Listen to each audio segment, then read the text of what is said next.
मेरे प्यारे बच्चों, मैं आ गई एक और कहानी लेके।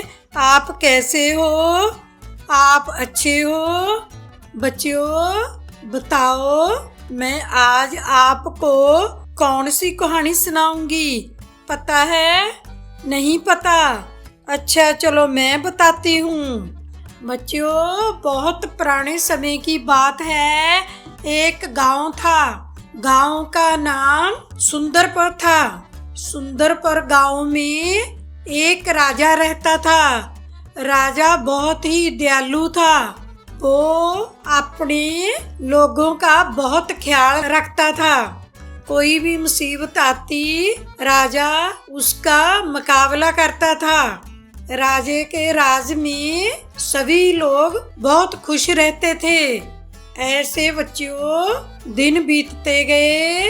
एक समय गांव में सूखा पड़ गया, बारिश नहीं हुई, तो गांव के लोग भूख से तड़फने लगे। उन्होंने राजा के पास आकर कहा, महाराज, हम भूख के मारे तड़फ रहे हैं, हमारा कुछ करो। तो राजा बोला, हाँ ठीक है। राजा भी बहुत चिंता में पड़ गया, तो उसने अपने मंत्रियों को बुलाया और कहा, लोगों की रक्षा करो। दूसरे दिन राजा ने बोला, सभी लोगों को महल में बुलाओ।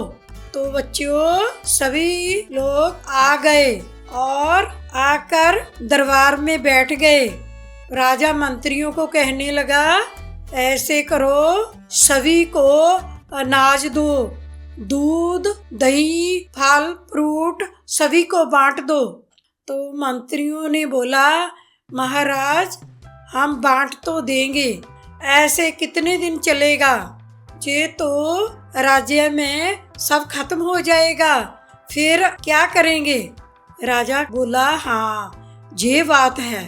तो मंत्रियों ने बोला, और कुछ किया जाए? तो राजा ने बोला, क्या किया जाए?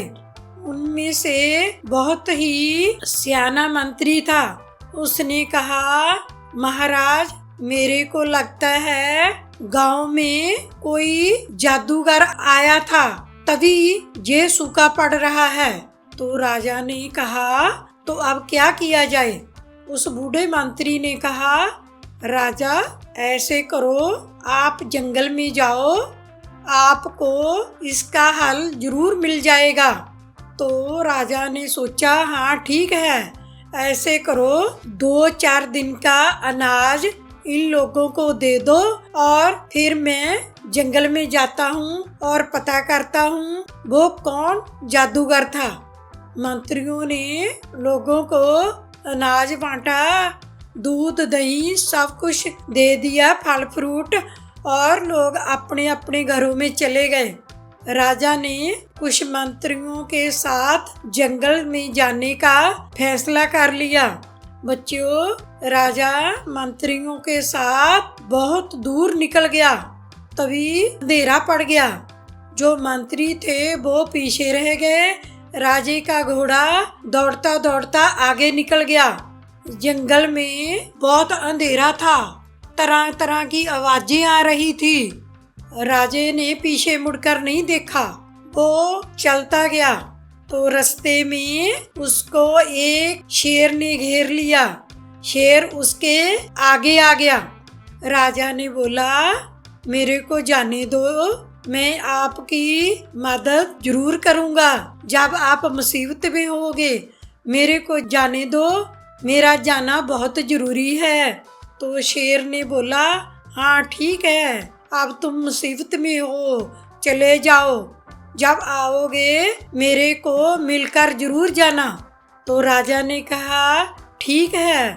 जब अभी थोड़ी दूर राजा गया था, तो उनको एक पेड़ के नीचे ऋषि मिला। ऋषि अपनी भक्ति में था। राजा ने ऋषि को नमस्कार किया, तो ऋषि के पास बैठ गया। तो ऋषि ने जब आंखें खोली, तो ऋषि ने बोला, हाँ राजा, मेरे को पता था तुम जरूर आओगे। तो राजा ने कहा, ऋषि महाराज, मैं बहुत संकट में हूँ। मेरे गांव के लोग भूख से तड़प रहे हैं। अब मैं क्या करूँ? मंत्री बोलते हैं, गांव में कोई जादूगर आया था, वो हमारे गांव में जादू कर गया है। तो ऋषि ने बोला, नहीं, जादूगर नहीं आया था। आपके गांव में एक साधु महात्मा आए थे। साधु महात्मा को आपके गांव के लोगों ने उल्टा सीधा बोल दिया, तो साधु ने जाते जाते श्राप दे दिया कि गांव में सूखा पड़ेगा और आप सब तड़फेंगे। राजा ने कहा, ऋषि महाराज जी, अब क्या किया जाए? तो ऋषि ने बोला, मैं आपको एक किताब देता हूँ। किताब को तभी खोला जा सकता है जब तुम 3 कठिन परीक्षाओं का उत्तर दोगे। तो राजा ने बोला, मैं उत्तर देने के लिए तैयार हूँ, मेरे को किताब दे दो। तो ऋषि ने राजा को किताब दी। राजा आगे चलने लगा। राजा जब अभी थोड़ी दूर गया था तो उसको ऊंची ऊंची रोने की आवाज आई। ये आवाज एक औरत की थी। राजा उस औरत के पास गया। उस औरत के पास 2 छोटे छोटे बच्चे थे। औरत से राजा ने पूछा, अब क्यों रो रही हो? औरत ने बोला, गांव वालों ने मेरे से झूठा दोष लगाकर मेरे को गांव से बाहर निकाल दिया है, इसलिए मेरे पास अब घर नहीं है। मेरे बच्चे भूख से तड़फ रहे हैं। राजे ने बोला, चलो मैं तेरे साथ तेरे गांव में चलता हूँ। राजा उस औरत और बच्चों को गांव में ले गया और सभी को इकट्ठा कर लिया। राजा ने बोला, इस औरत का क्या कसूर है? क्या इस पर दोष लगाया है? मेरे को बताओ। लोगों ने बोला, ये औरत चोर है, इसने हमारे घरों से रोटी चुरा कर खाई है। तो राजा ने बोला, रोटी चुराने की कोई चोरी नहीं होती। औरत ने बोला, राजा जी, मेरे बच्चे भूख से रो रहे थे। मैं इन लोगों के पास गई, उनको बोला, मेरे घर में खाने का कुछ नहीं है, तो मेरे को रोटी दे दो, मेरे बच्चे भूख से तड़प रहे हैं। इन्होंने मेरे पर झूठा दोष लगा दिया। मैंने इनकी रोटी नहीं चुराई, मैं तो 2 दिन से भूखी हूँ। तो राजा ने बोला, ये गलत बात है, आप इस पर झूठा दोष लगा रहे हो, भगवान आपको कभी माफ नहीं करेगा। लोगों ने कहा, राजा हमको माफ कर दो, हमने झूठ बोलकर इस औरत को गांव से निकाला है, हम इसकी अभी रक्षा करेंगे। तो राजा ने बोला, ठीक है। राजा ने उस औरत को वहाँ घर बनाकर उसके खाने पीने का बंदोबस्त किया। तो जब बच्चों राजा पहली परीक्षा से पास हो गया तो किताब का एक पन्ना खुल गया और राजा फिर वहाँ से चला गया। तो धीरे धीरे चलते राजा को जंगल में एक जानवर की रोने की आवाज आई। तो राजा ने सोचा, ये जानवर कौन है? जब राजा ने जाकर देखा तो एक हिरन के पाँव में कांटा चुभा हुआ था, वो जोर जोर से चला रहा था।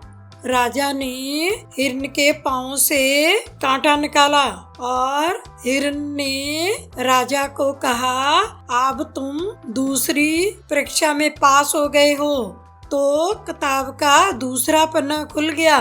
राजा हिरन के पाँव से कांटा निकाला बच्चों, तो आगे दौड़ता गया तो एक गांव आ गया।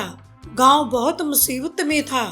गांव के लोग कहने लगे, राजा आपको आपका राज्य छोड़ना पड़ेगा, तभी हमारा गांव बर्बादी से बच सकता है।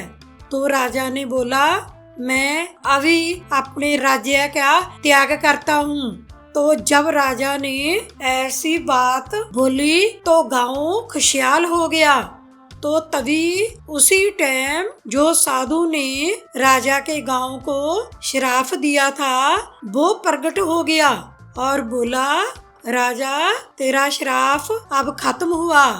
राजा ने कहा, हाँ साधु महाराज ठीक है। साधु बोला, अब तुम अपने गांव जा सकते हो। तो राजा ने कहा, नहीं महाराज, मैं अपना राज्य त्याग चुका हूँ, इसलिए अब मैं गांव में नहीं जाऊंगा, मैं जंगल में ही रहूंगा। तो साधु ने बोला, चलो आगे तेरी मर्जी है, मैं तो बोल रहा हूँ आप अपने गांव में जाओ। राजा नहीं माना, वो जंगल में बैठ गया और भगवान का नाम लेने लगा। जो राजे का गांव था बच्चों सुंदरपुर, वो हरा भरा हो गया, बारिश आ गई, लोग खुशी से झूमने लगे। 1-2 दिन बीत गए, उन्होंने कहा, हमारा राजा अभी तक क्यों नहीं आया, वो मुसीबत में होगा, हम उसको ढूंढ के लाएंगे। तो ऐसे बच्चों गांव के सभी लोग राजा को ढूंढने के लिए जंगलों में चले गए।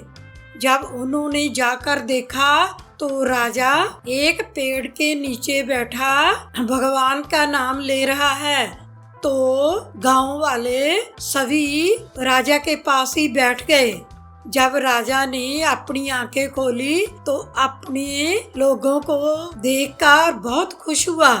तो कहने लगा, आप कैसे हो? वो बोलने लगे, राजा जी हम सब ठीक हैं, पर आपके बगैर अच्छा नहीं लगता, आप क्यों नहीं आए? हमारा गांव अब हरा भरा हो गया है, हम सब खुशी से रहते हैं। तो राजा बोलने लगा, अब मैं राज्य त्याग दिया है, मैं अब नहीं आऊंगा। लोग बोलने लगे, नहीं महाराज आपको जाना ही पड़ेगा, आप ना गए तो हम भी यहाँ ही रहेंगे। राजा ने बोला, आप मेरे से इतना प्यार करते हो? लोगों ने बोला, हाँ महाराज, आप जैसा राजा हम कहीं नहीं देखा, आप बहुत अच्छे हो। तो राजा ने बोला, अच्छा चलो मैं आपके साथ चलता हूँ और हम सभी मिलकर रहेंगे। सभी लोग राजा को लेकर गांव में आने लगे। तो राजा ने बोला, मैं ऋषि महाराज जी का धन्यवाद करना चाहता हूँ। ऋषि उसी पेड़ के नीचे बैठा था। राजा ने और लोगों ने ऋषि को नमस्कार किया और आगे बढ़ते गए। तो गांव में राजा का बहुत ही स्वागत हुआ और लोग नाचने गाने लगे। गांव में फिर से खुशियां आ गई। बच्चों सत्य, प्रेम और त्याग से जीत मिलती है। बच्चों मेरे को बताना, आपको मेरी कहानी कैसी लगी? अच्छी लगी? बच्चों मम्मी पापा का कहना मानना, मम्मी पापा को तंग मत करना, खुश रहना।